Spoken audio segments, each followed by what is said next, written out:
Seguimos entonces con el programa. El siguiente tema está a cargo de la doctora Ruth Pedrosa Islas. La doctora Ruth Pedrosa Islas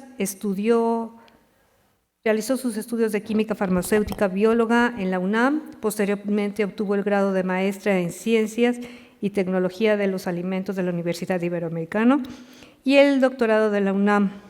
Ha sido merecedora de 41 distinciones, entre las que sobresale el Premio Nacional de Ciencia y Tecnología de Alimentos de CONACYT, el Premio del Programa Universitario de Alimentos de la UNAM, el Premio Medio Ambiente, CERFIN 1990, el Premio FISAC por el Desarrollo de Investigación de Calidad en 8 ocasiones, el Premio de las ediciones 19 y 20, del Evento Nacional de la Creatividad del Sistema de Institutos Tecnológicos de la Secretaría de Educación Pública, el Premio a la Investigación en Nutrición en el área de Tecnología de Alimentos de la Sociedad de Nutriología 2000 y la permanencia en el Sistema Nacional de Investigadores desde el año de 1988 a la fecha, ostentando el nombramiento de Investigador Nacional Nivel 2 a partir del año de 2008.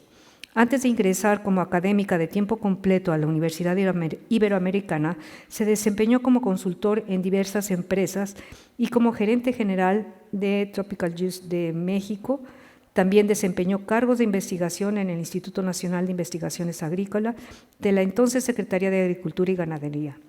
Cuenta con experiencia docente desde 1976 en la Escuela de Nutrición y Dietética del ISSSTE y desde 1982 en la Universidad Iberoamericana. Para profesionalizar su función docente, ha participado en 24 cursos de actualización y 2 diplomados. Cuenta además con 33 cursos de actualización en alimentos. Ha desempeñado cargos administrativos en la Universidad Iberoamericana Ciudad de México, tales como la coordinación de investigación y la coordinación de posgrado en alimentos del entonces Departamento de Ciencias de la Nutrición y de los Alimentos, de la coordinación de la licenciatura en Ingeniería de Alimentos del Departamento de Ingenierías y Ciencias Químicas. Ha publicado 102 artículos en revistas nacionales e internacionales, 10 capítulos de libros, 10 informes técnicos de proyecto y ha participado en 120 congresos nacionales e internacionales, así como en 3 proyectos internacionales como responsable de los participantes mexicanos. Ha dirigido 33 tesis de licenciatura, 16 maestrías y 4 doctorados. Les dejo entonces con la doctora Ruth Pedrosa Islas con el tema la soya en productos de panificación regulares y en los libres de gluten.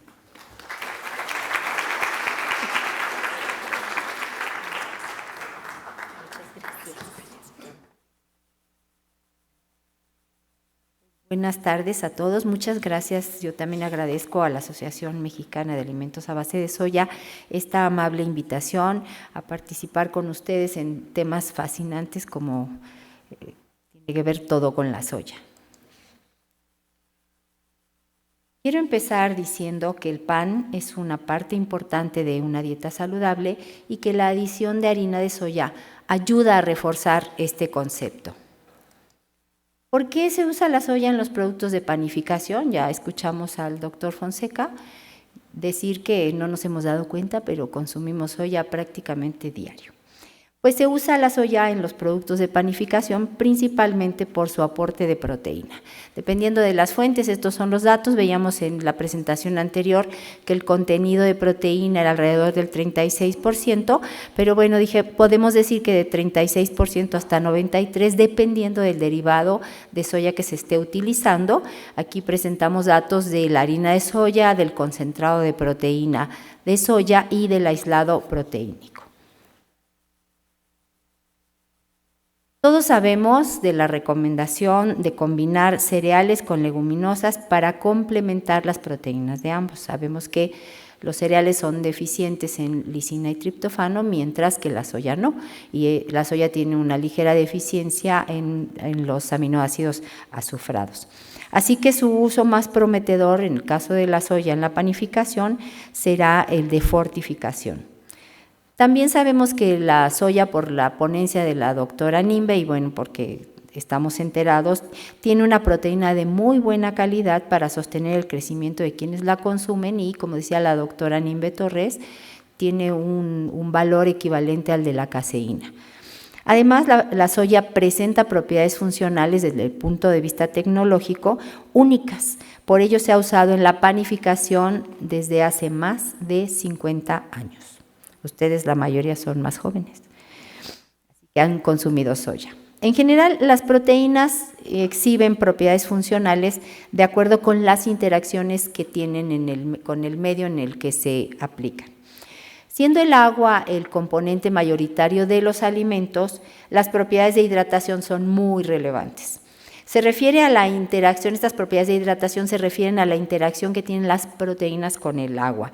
Esta propiedad involucra fenómenos de adsorción, es decir, superficiales, y de absorción, ya más internos, en función de sus características de hidrofilicidad, es decir, su afinidad con el agua de la proteína. Esto está además determinado pues, por su composición, es decir, la estructura primaria. En la proteína de soya tenemos una gran abundancia de aminoácidos polares, de ahí su afinidad con el agua, y esto explicaría su gran capacidad de retener agua, que la va a ser muy apreciada en muchos productos. Como puede observarse en la gráfica que está en el centro de la diapositiva, la solubilidad también está influenciada por el pH y por la temperatura. Otra de las propiedades funcionales que exhiben las proteínas en general es su actividad superficial, que es un reflejo de sus factores estructurales. Las proteínas en general pueden formar películas, lo que les permite formar y estabilizar emulsiones y también espumas. La extensión de la manifestación de la propiedad de espumado o de formar emulsiones depende del origen de la proteína, es decir, el tipo de proteína, su estructura y su conformación espacial. Las proteínas de soya, que son muy solubles, son muy capaces, muy hábiles para formar películas, porque al ser hidrofílicas migran rápidamente hacia la interfase y tienen esa ventaja de formar mejores películas y hacer emulsiones con mayor facilidad que otro tipo de proteínas. En comparación, las proteínas del trigo se caracterizan por tener una estructura terciaria única entre los cereales. Ningún otro cereal tiene esta propiedad que tienen las proteínas del trigo, que confieren las propiedades viscoelásticas que permiten atrapar todas las burbujas de CO2 que se van produciendo durante la fermentación y generar una miga muy suave, y es una de las características más importantes que tiene el pan. Si nosotros combinamos algunas otras proteínas con las del trigo, pues es fácil pensar que la presencia de estas proteínas de origen diferente generará cambios en las propiedades de la masa debido a las interacciones entre ambas proteínas. Entonces pareciera que adicionar proteínas de soya que no exhiben esta característica única de las de trigo pudiera tener un efecto negativo. Siendo las proteínas del trigo las que imparten esas propiedades viscoelásticas para retener el gas, pues es fácil pensar que las de soya estarían obstruyendo estas características. Pero en este caso ocurre una interacción proteína-proteína, como se observa en la gráfica, por medio de los puentes disulfuro. No sé si el apuntador sí funciona. Sí, por medio de los puentes disulfuro. Estos puentes durante el amasado se forman y se liberan, y entonces permiten la interacción con las proteínas de soya haciendo estos puentes. Dependiendo de estos puentes, tendremos una masa más firme o más difícil de manejar, o una masa más suave. También ocurren otras interacciones que son electrostáticas, interacciones hidrofóbicas y puentes también de hidrógeno que estabilizan la formación de la masa y permiten la retención de las burbujas de gas durante la fermentación. ¿Qué pasa cuando están interactuando las proteínas de soya con las del trigo? Unas son más hidrofílicas que las otras. Ya hablamos de que las proteínas de soya tienen muchos aminoácidos polares, lo que las hace más solubles e hidrofílicas, mientras que las proteínas de gluten no. Entonces, si compiten por el agua, podríamos tener una deficiencia en el desarrollo de la masa. ¿Qué efecto tiene esto? ¿Cómo se mide? Pues en primer lugar, el efecto será en la absorción de agua. ¿Cómo podemos saberlo? Pues por medio de las pruebas que son ya tradicionales desde hace muchos años, que miden las propiedades de la masa. Aquí les tengo el ejemplo del farinógrafo. Esto es un farinograma que lo que va a determinar es la cantidad de agua que se necesita para alcanzar una consistencia estandarizada, que son 500 unidades Bravender, y después se continúa un amasado y se mide la estabilidad, el desarrollo y la estabilidad de la masa. Se desea que la harina que da lugar a una masa permita una estabilidad que durante todo el procesamiento de la panificación para obtener un producto en condiciones óptimas. Entonces, ¿qué información tenemos? Pues la cantidad de absorción de agua para llegar a los 500 unidades Bravender y el perfil del comportamiento durante el amasado. Aquí les presento un ejemplo del efecto de la adición de soya en diferentes proporciones en el comportamiento de la masa de trigo con dos tipos de trigo panaderos usados como control.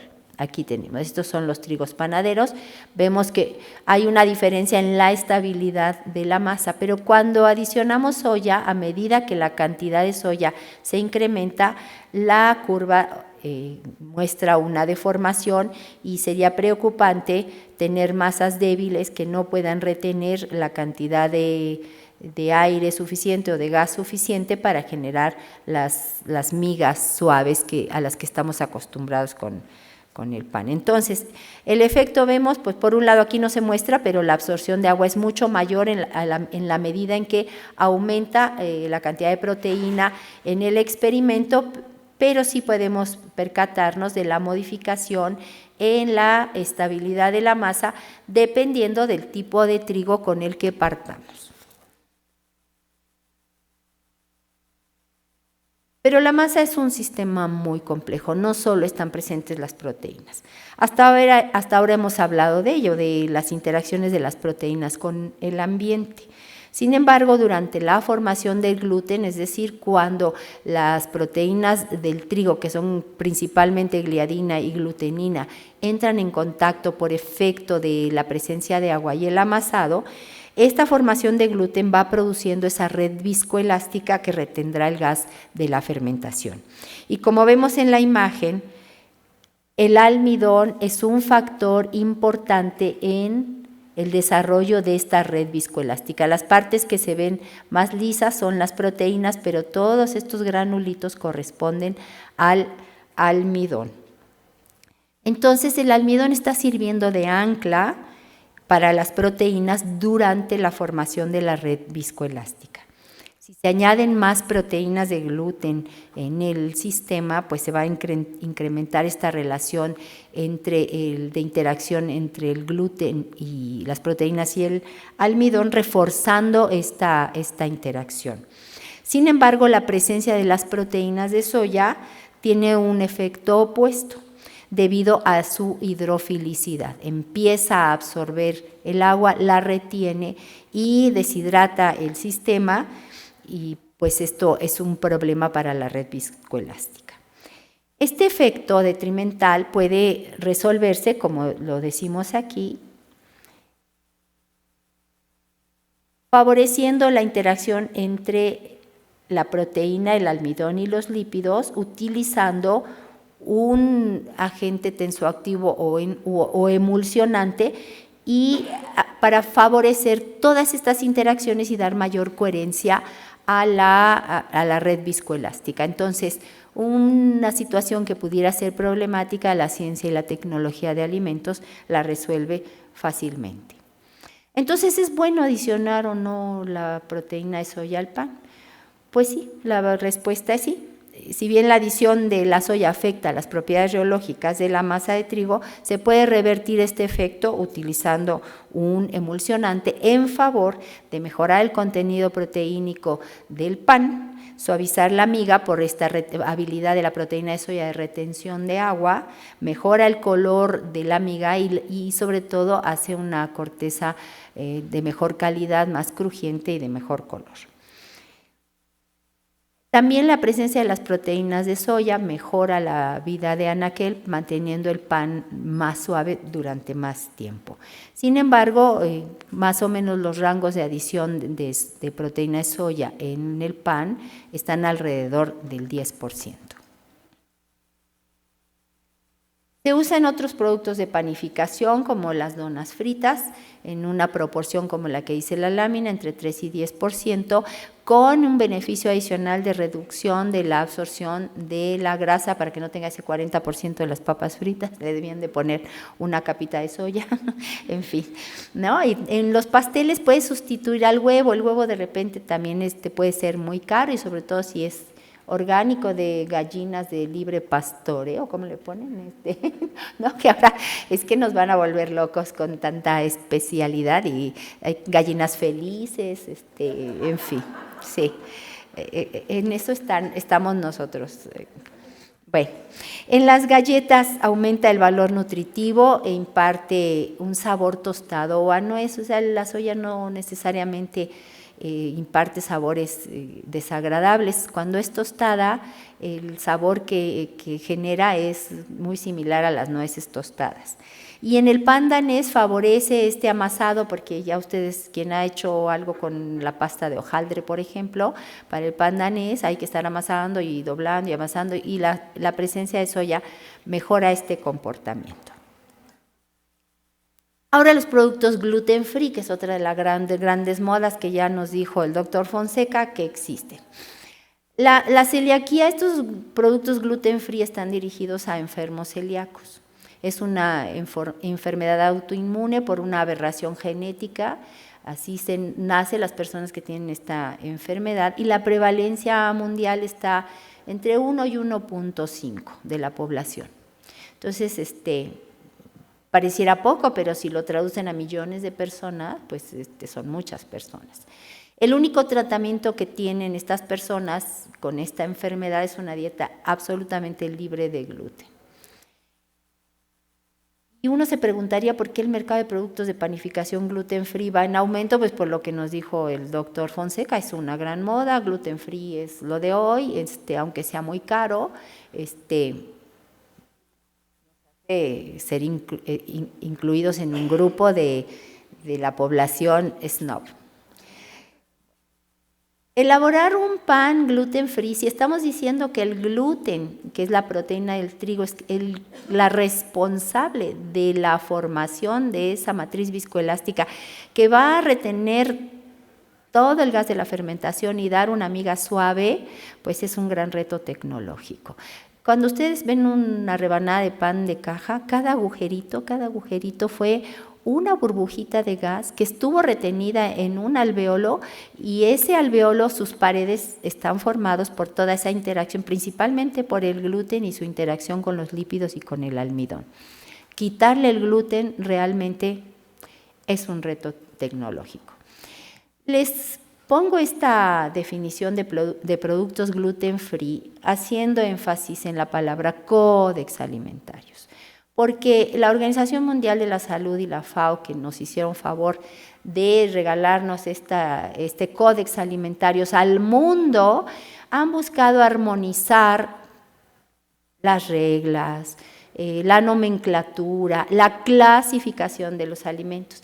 Y de repente por ahí salió un iluminado en el mundo proponiendo otra clasificación ajena al códex y nos tiene confundidos y nos va a volver locos porque nos dice que los alimentos se ultraprocesan. Cualquier tecnólogo de alimentos diría esto es una aberración. Cualquier parte del proceso tiene un costo. Ultraprocesar pues haría imposible comprar nada. Entonces, la intención de poner una definición es para llamar su atención de que el Códex Alimentarios, que ha sido formado por todos los países, prácticamente todos los países, parece que hay uno que no, pero prácticamente todos los países del mundo han hecho este esfuerzo para armonizar el lenguaje, la clasificación de los alimentos, y esto es lo único que existe basado en ciencia. La clasificación nueva que está por allí ululando entre las modas no está basada en ciencia, entonces también es un llamado a mirar al códex y adherirnos a lo que es sensato y sobre todo lo que está basado en ciencia. La investigación, como podemos observar en esta gráfica, alrededor de los alimentos gluten free es muy novedosa. Inicia más o menos en el año 1974, pero va creciendo exponencialmente y ahora pues hay mucho trabajo que hacer para los productos gluten free porque la sociedad los está demandando y pues ni modo que le diga, pero si no eres celíaco no lo comas, ¿no? Pues son gustos. Como decía mi colega doctor Fonseca, con los gustos no nos metemos, cada quien tiene sus gustos. ¿Qué harinas se utilizan para los productos gluten free? Ahí está un listado: maíz, arroz, almidón de maíz, almidón de papa, almidón de yuca, harina de sorgo. El sorgo hace hasta unos pocos años solo se utilizaba para alimentación animal, ahora ya no, se utiliza también para alimentación humana. Concentrados y aislados proteínicos de, como ya se mencionó, soya, chícharo, lenteja, el suero de leche, que también es un ingrediente muy utilizado en la industria de alimentos. Pero se deben utilizar otros ingredientes como agentes ligantes, aditivos, emulsionantes, enzimas, para lograr tener un producto que tenga las características del pan. El reto, pues, va a ser siempre sensorial. Mejorar la estructura, la textura, la aceptabilidad, y también hay un reto de valor nutritivo y vida de anaquel. Si recuerdan la lámina anterior, ¿qué esperaríamos de un alimento de panificación tipo gluten free elaborado exclusivamente con harinas de almidón en cuanto a contenidos de fibra y valor nutritivo? Pues ya se estarán imaginando que es muy rico en hidratos de carbono y que la fibra está ausente. Por eso el valor nutritivo es fundamental, cuidarlo en estos productos gluten free. De manera general se han formulado productos de gluten free basados en almidón que incorporan de entre 20 y 40% de proteína aislada de soya, es decir, un ingrediente con 88% de proteína, mostrando mejoras en las características de textura, en la corteza del pan y también en el color. Sin embargo, es necesario adicionar hidrocoloides, es decir, gomas que tienen una alta capacidad de absorción de agua y con algunas actividades funcionales también como emulsionantes para mejorar la textura. Se utilizan goma guar, algarrobo, xantana, hidroxipropilmetilcelulosa, la señalé en negritas porque es la que más se utiliza por sus propiedades, y carragenina. ¿Qué tenemos que copiar en los productos gluten free? Lograr una miga, esta es la miga de un pan de trigo. Porque es característico, si no tiene un pan apelmazado y duro, pues no será muy aceptable. Es definitivo que la miga debe ser muy, muy suave. En el lado de medio y derecho de su pantalla tienen un ejemplo, unas micrografías de la miga de productos gluten free hechos con harina de arroz más proteína aislada de soya, harina de arroz más la hidroxipropilmetilcelulosa, harina de arroz más transglutaminasa, que es una enzima de entrecruzamiento que se utiliza mucho en la gastronomía molecular para combinar carne de res con salmón, por ejemplo, y dar una textura o un producto muy novedoso y simpático. Aquí se utiliza en la panificación, en específico cuando se tienen harinas de gluten débil. Esta enzima ayuda a que se entrecrucen las proteínas para hacer un gluten más resistente al amasado y que pueda retener bien el gas. Aquí está la miga de un pan de harina de arroz, de proteína aislada de soya y HPMC, y aquí tenemos otro ejemplo en donde se usó la transglutaminasa en esta mezcla de la harina de arroz con la proteína aislada de soya. Lo más parecido al pan de trigo, pues fue esta mezcla. Y otra vez, hay que buscar si es posible hacer pan de soya. ¿Por qué pan de soya? No solo por su valor nutritivo, sino que también los alimentos ricos en proteína imparten saciedad. Y eso es una ventaja para un país con la medalla de oro y de plata que vimos en sobrepeso y obesidad. En el año de 2003, estos investigadores, aquí está la cita, lograron hacer pan gluten free 100% de soya con harinas pretratadas térmicamente o germinadas. Otra vez viene la tecnología de alimentos a hacer una buena mancuerna con la nutrición y también con las demandas del mercado. Aquí tenemos una foto de los tipos de panes que se obtuvieron y sus tratamientos. Este fue el control, esta es la harina de soya germinada, que dio muy buenos resultados, la harina de soya tratada con vapor, la harina de soya tostada y la harina de soya tostada, pero adicionada con 1% de hidroxipropilmetilcelulosa.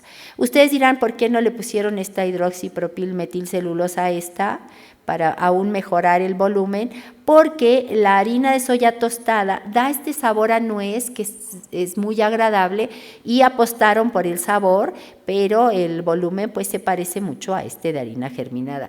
Pero quizás haya que ver harina de soya germinada y luego tostada o parcialmente tostada o hacer combinaciones, como nos decía el doctor Fonseca, hay una infinidad de posibilidades, el chiste es explorarlo y tener el dinero para hacerlo.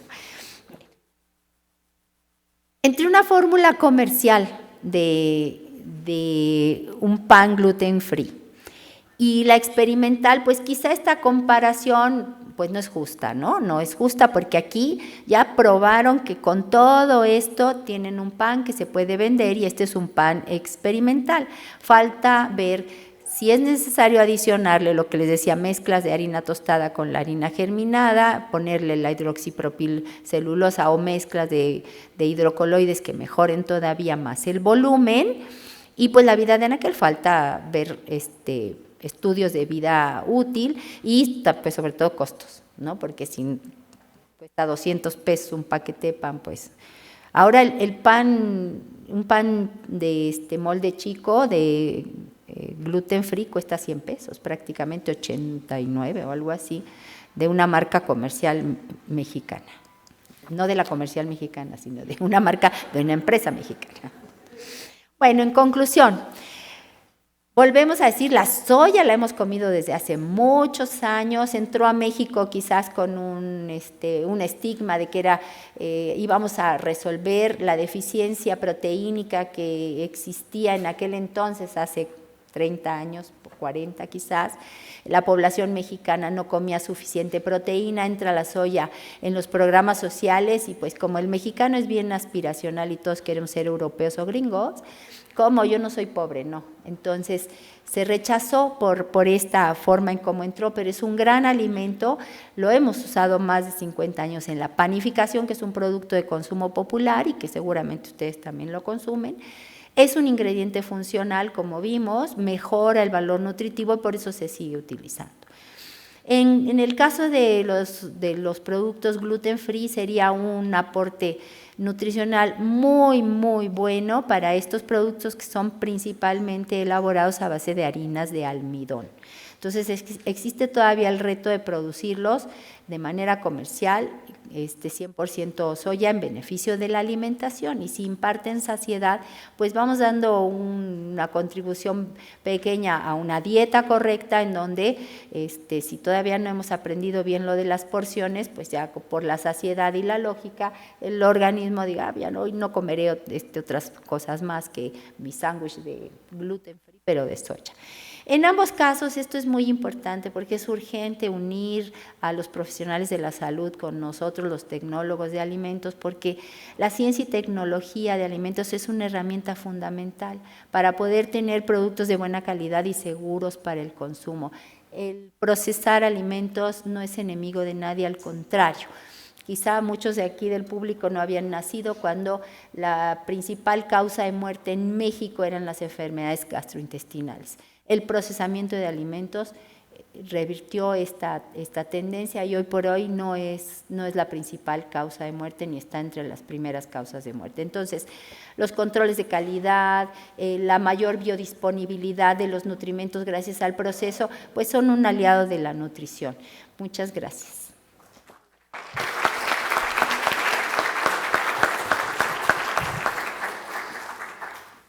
¿Tienen preguntas?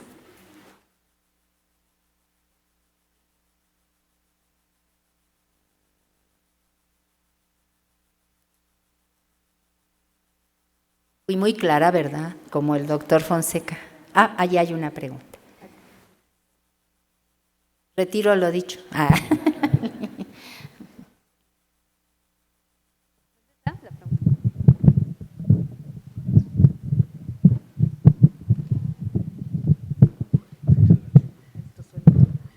Sí, buenas tardes. Buenas tardes. Los carbohidratos de la soya, a la hora de que se enriquecía la harina de pan o para hacer un gluten free, comparado con los carbohidratos provenientes de la harina de trigo, ¿qué reacción hubo? Porque aunque ya lo mencionaste que se enriqueció con la proteína y que es de muy buena calidad, no alcancé a entender de qué manera reaccionaron los dos carbohidratos o las dos almidones. Sí, son diferentes orígenes del almidón, involucran necesariamente diferentes propiedades. Entonces, los hidratos de carbono presentes en la harina de trigo son de alto índice glucémico. Es decir, se degradan con mucha facilidad en el organismo para producir glucosa y ese es su propósito más importante. En cambio, en las leguminosas el comportamiento es diferente, hay una proporción de lo que se denomina almidones resistentes, y resistentes porque no se pueden digerir fácilmente. Entonces, los índices glucémicos de los hidratos de carbono presentes en las leguminosas son diferentes, son más bajos, pero también son para producir energía, solo que con esta limitación producen menos energía. Entonces, es una ventaja de usarlos. ¿Otra pregunta?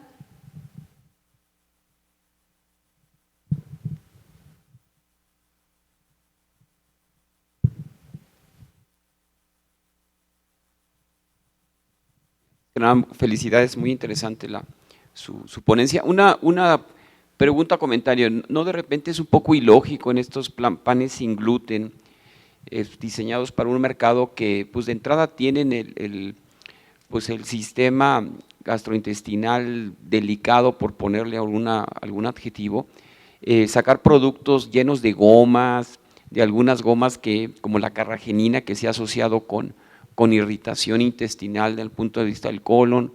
¿Qué opinión tiene esa situación que a veces pues los tecnólogos de repente pues como que se enfocan más en lograr la funcionalidad y pierden la idea de la salud? Y es ahí donde viene, creo yo, que mi opinión muy personal es que es válida pues este nuevo concepto de alimentos ultraprocesados, ¿no? O sea, hay alimentos donde pues prácticamente pues está exagerado decirles que se hacen en el laboratorio, ¿no? Pero son pues totalmente preformados, hay muy poca componente natural, están altamente procesados pues por la conveniencia, el precio y los sabores, ¿no?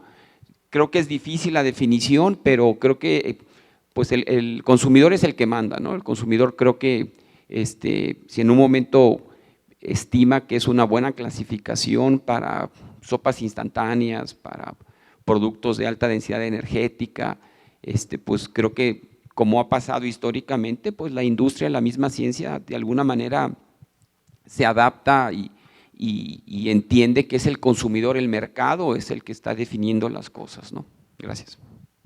Pero quiero decir que trigo se consume desde hace más de 8,000 años. Les dirán si no está adaptado el organismo de las personas a él. El pan se consume hace más de 4,000 años y de repente es ultraprocesado. El pan se hace con el proceso, las operaciones unitarias suficientes necesarias para el proceso. No hay ultraproceso, no existe ultraproceso. Se le ponen los aditivos que están permitidos por el Códex Alimentarios. Dije en algún momento que el Códex es una creación de la Organización Mundial de la Salud, el organismo que vigila y atiende la salud del mundo. Todos estos aditivos, incluyendo la carragenina, están en el Códex Alimentarios. ¿Por qué están ahí? Porque han demostrado fehacientemente que son inocuos, que se pueden consumir, que son seguros para el consumo, ¿Qué pasa? ¿Qué hace el Códex? Nos da rangos en los que se puede adicionar a los alimentos, esos rangos. Entonces, hay ahorita una corriente así como de gluten free, veganos, flexiveganos, macrobióticos y demás. Ahorita hay una corriente importante de quimiofobia. Pero si ustedes leyeran los compuestos químicos que tiene una fresa o que tiene un plátano, pues son los mismos que están presentes en el Códex Alimentarios como aditivos que se pueden incorporar a los alimentos porque han demostrado su seguridad. El Códex no es ¿cómo se llama? No es una ley para los países, es una armonización para la regulación en el mundo. Cada país va tomando sus propias decisiones de qué permite y qué no permite basado en Códex. Es el caso de la COFEPRIS en México. Entonces, también COFEPRIS tiene su listado de ingredientes permitidos en los alimentos. Ahora, esto no está escrito en piedra. Cada año, no solo Códex, sino hay otros organismos reguladores como la EFSA, que es la regulación europea, que es sumamente estricta, o la FDA, y me falta alguna otra que es también, bueno, ahora me acuerdo, que todo el tiempo están revisando. Hay un organismo de expertos que están revisando, ya sea motu proprio o bien por petición de algún país o de alguna organización, los aditivos. Revisan, hacen un llamado al mundo para que entreguen toda la evidencia que se ha recopilado al respecto, por ejemplo, de la carragenina. Y se hace un grupo de expertos para revisar todo lo que hay en el mundo para tomar una decisión y hacer una recomendación, y que incluso puede modificar al Códex Alimentarios. Y yo esto lo voy poniendo un poquito que dijo el doctor, voy a tomar el ejemplo que dijo el doctor Fonseca de la tartracina. No es que sea mala, es que hay individuos sensibles a ese colorante y entonces por eso se tiene que declarar. Y eso se determinó en el mundo y rige para todos. Lo mismo pasaría, por ejemplo, que si alguien es alérgico al huevo, ni modo que digamos que el huevo es malo, sino que hay una persona con una sensibilidad específica a las proteínas del huevo. En general, los alérgenos son proteínas. Entonces, no está mal, está basado en ciencia. Eso yo creo que es lo más importante que tengo que decir esta tarde. El Códex está basado en la ciencia mundial, y no tiene intereses oscuros ni conflictos para favorecer a ninguna industria, porque es el vigilante de la salud del mundo. Recordemos que es de la OMS y es de la FAO. Entonces, se están revisando. Por ejemplo, hay un edulcorante que siempre lo ponen en tela de juicio, que es el aspartame. Es el aditivo con más revisiones en el mundo en los organismos reguladores, con más revisiones, y hasta hoy sigue aprobado por ser seguro para su consumo.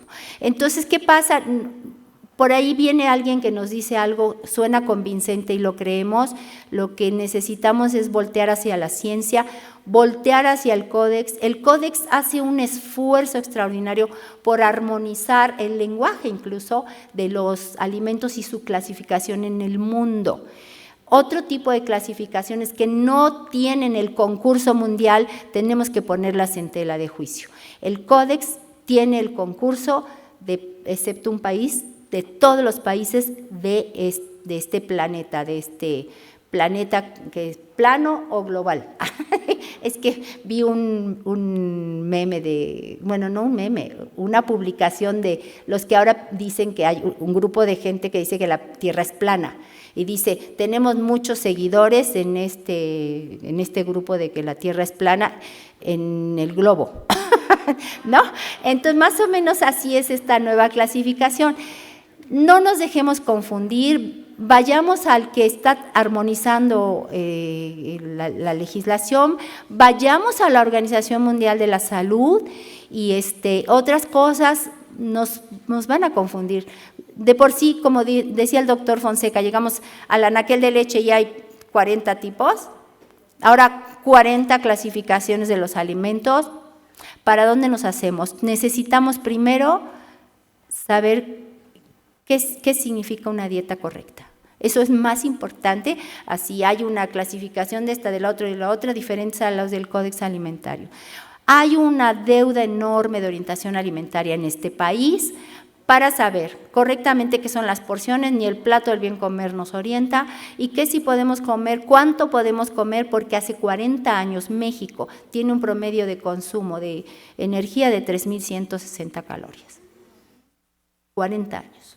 Y ustedes dirán con eso que todas las políticas públicas, yo creo que es un dato suficiente para decir que las políticas públicas pues no han funcionado, porque no se ha variado. Muchas gracias.